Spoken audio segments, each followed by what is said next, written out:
বাড়িতে কেউ আছেন? বাড়িতে কেউ আছেন?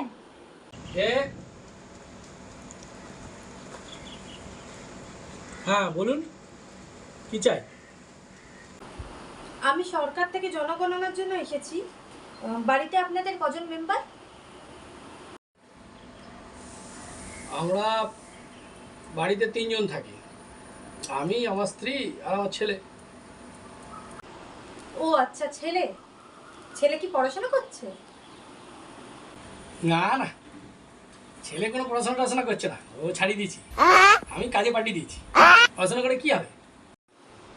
যা বাবা, ছেলে পড়াশোনা করবে, গাড়ি চড়বে, হেলিকপ্টার চড়বে, বড় বড় জায়গায় যাবে।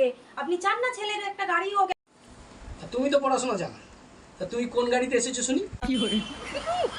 পড়াবে না বলে দিত, যত সব পার্সোনাল অ্যাটাক। আমি কোন গাড়ি করে এসেছি সেটা আমাদের বলতে যাবো কেন?